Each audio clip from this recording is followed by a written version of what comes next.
So, the good things just keep mounting up. So we have another group, also based on this Cambridge tool, and this, I need PowerPoint. I never good online. So another group that will be presenting will be on the college education, which I think is relatively more interactive. And I hope that will be another very good experience sharing that we'll be hearing. So we're going to do on thank you.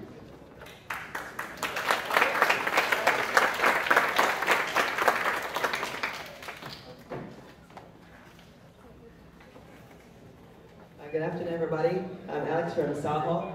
I'm Adriana from Lady Hong Kong. I'm Christine from Lady Hong Kong. I'm Wing from Ashley Hong. Oh, no problem. I'm Eva from Lady Hong Kong. I'm Lydia from Lady Hong Kong. I'm Alex from University Hall. I'm Jason from University Hall as well. I'm David from Swarthmore. We are also some students and representatives who have participated in the study tour to the Cambridge University of Cambridge in the last February. And unlike the last group of students, we are focusing on the whole cultural reform instead of the university education approach. And this presentation will start by talking about some features or characteristics of the college system of the University of Cambridge, as well as the Hong Kong U Hall systems. Through a series of comparisons, we hope to identify some differences and, more importantly, the shortcomings of Hong Kong U Hall cultures, and so that we can work on some feasible and effective solutions on how to reform our hall culture. So let's start by talking about the college system of the University of Cambridge.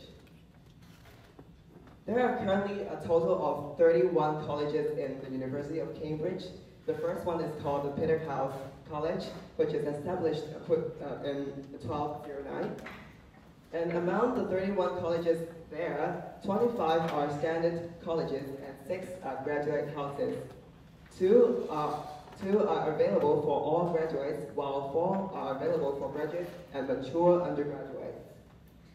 Although these colleges are catering different students in the University of Cambridge, they are under the same tier principle. The principle is that of the decentralization of the education.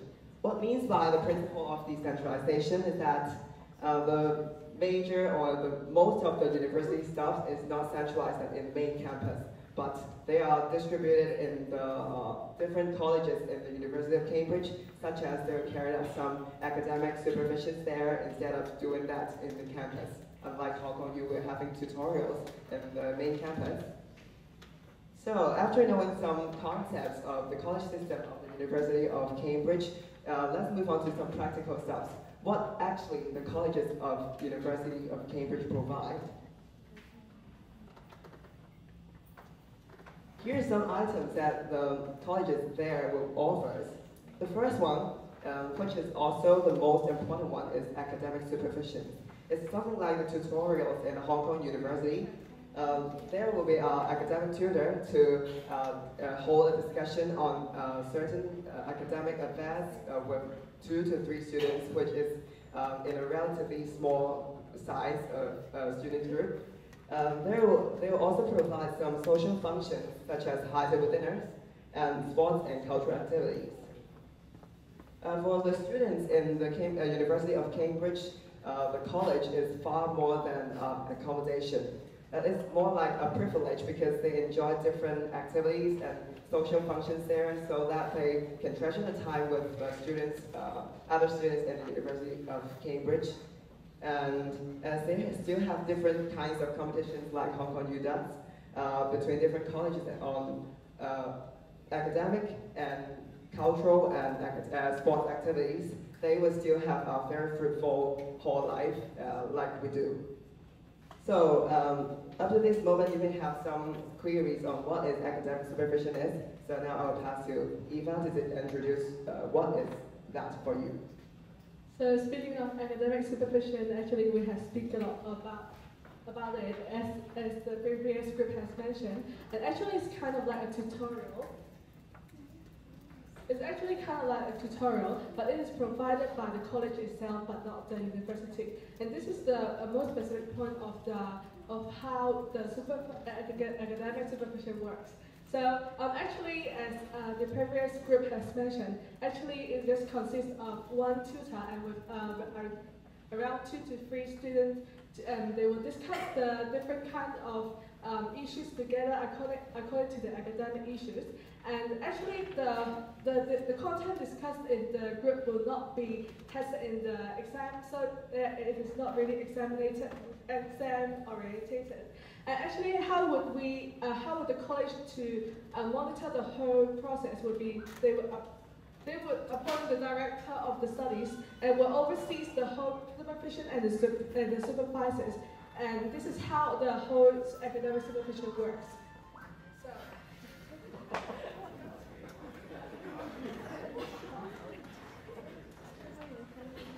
So apart from the supervision, I would like to talk more about the college life in Cambridge.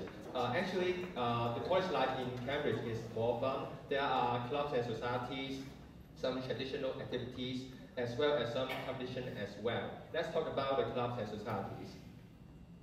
So there are actually a wide range of clubs and societies available in Cambridge. As you can see here, from academic to sports to cultural, even wine tasting. Some are offered by university and some are offered by individual colleges. And these so that students can choose whatever they like according to their preference, so there are lots of choice. These clubs and societies serve the purpose of encouraging students to meet students around them, also to explore their interests. As for the traditional activities, one of the examples is HEDO dinner. Similar to our whole culture, students there will wear gowns during the HEDO dinner, but unlike us, they will generally have their dinner in the traditional dining hall. So the dining hall will look very grand.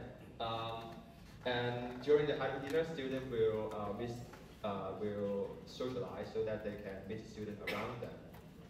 Another special event I would like to point out is Mayball. Mayball is actually something like a party. It is generally held at the end of the academic year, so that students can celebrate the end of their study. Every colleges have their own Mayball, and to take part in the Mayball, they have to buy a ticket, and the ticket is generally very expensive. But they will willing to buy it because they make this worth it. And in the Mayball, students can have a dinner or have a music performance and even have a mini hunting. So it is generally held in the college gardens. Another thing I would like to point out is that it requires high standard of dress, which means that students have to are required to wear white tie or even black tie. So most of the students have to spend a lot of money on their dress and even their ticket. As for the competition, there are inter-college competition. One special competition is the bomb raid. What bomb raid means is that it's something like the rowing competition. But one big difference is that apart from chasing the boats ahead, it allows physical contact, which means that the boats can crash with the boats ahead. So which makes the game more exciting. There are also some competition with other universities too. One typical case is the Oxford and Cambridge boat race. It is generally held in April or March, and is a rowing competition too. So with the general background about the college life in Cambridge, we would like to look at the features of hall system in Hong Kong U.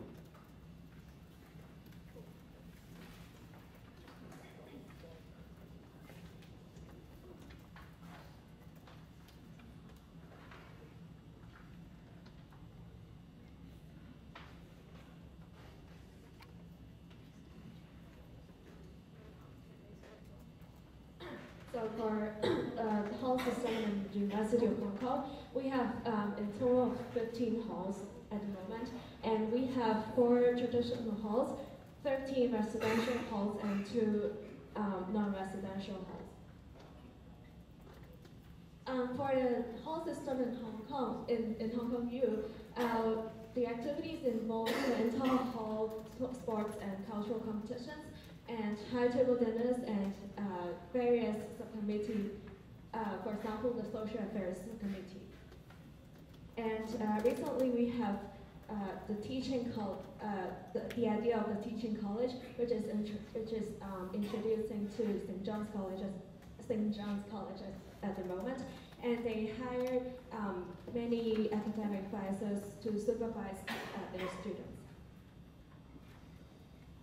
And we have some residential colleges recently, that is the residential colleges in Long Street. Their activities are organized by the tutors, but they do not have any students' associations in their colleges. They aim to foster cultural exchange and social experience. And there are also self-initiated sports clubs, but they are relatively small in scale.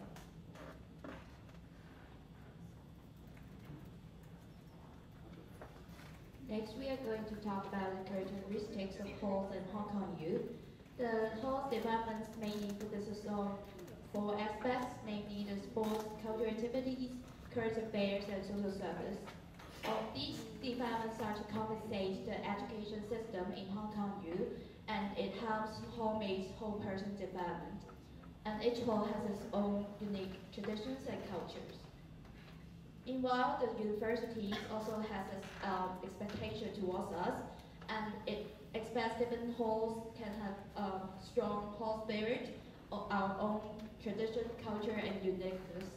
And it also expects our hallmates to develop a sense of belongings and commitments to the hall, and later on expand to the society level. But then in the current situation, we do not think that the hallmates are meeting the university expectations.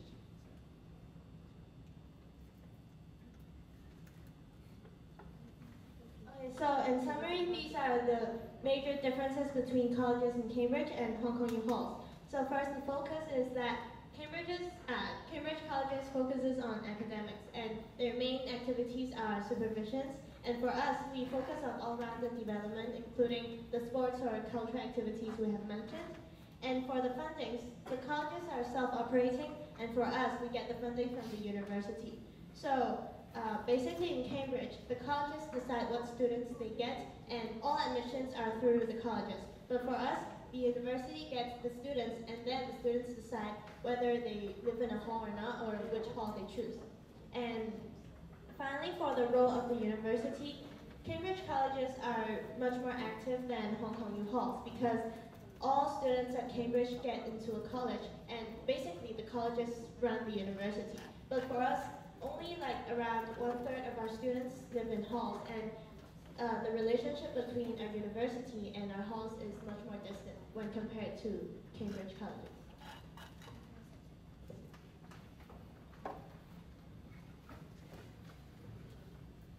And so it now comes to the problems of higher education in Hong Kong U, and we will divide our investigation into 2 perspectives. The first one is the Students' Association, and the second one is the hallmates. For the first one, we are talking about the Students' Association. Actually, for Hong Kong U halls, for our halls, Students' Association is unable to develop a clear image or goal for hall, also for hall community. It is actually quite difficult. Without this, the common goal or the target, it is difficult for us to tell hallmates what whole education is actually about, even though we always mention about the whole person development. But it is actually not easy to do so, as we do not have a common goal developed in our halls and also for the hall community. And the second problem that emphasized on arise in the hall education of Hong Kong U is the imbalanced development. Actually, for SA is actually demanding hallmates in a lot of activities. For example, the sports, cultural, social affairs, and academic. We all want our hallmates to perform quite well or excellent, but actually it's not easy to do so. And home and essay is actually demanding in a lot of aspects that homies may not be interested in. Without homies having interested in those aspects, it is actually difficult for homies to develop the sense of belonging or to experience whole education. And the second part will be about from the perspective of homies. From the perspective of homies, there are too many opportunities over beyond the hall contest. It is maybe in the past. Only Hong Kong or in the halls can provide students with a chance to interact with one another, to live with one another. But now it's not the only chance. For example, some other people may go to join to rent a flat together or to live in residential college, which is something not only offered by Hong Kong U halls at this moment now. And so it is actually difficult for homies to value SA or the value for the residential halls in a high priority, but actually it places something else, the private matters in a higher priority now. And the second problem will be the homies are willing to try new things. We can see that at this moment, homies are trying to prefer some relaxing and less time-consuming activities. That, for example, they may choose some cultural activities which may demand less time instead of sports activities because they don't want to try it, and they also think that those sport activities is something that is quite demanding to them. And this is that without participating in hall activities, it is actually difficult for them to develop the sense of belonging to their own halls.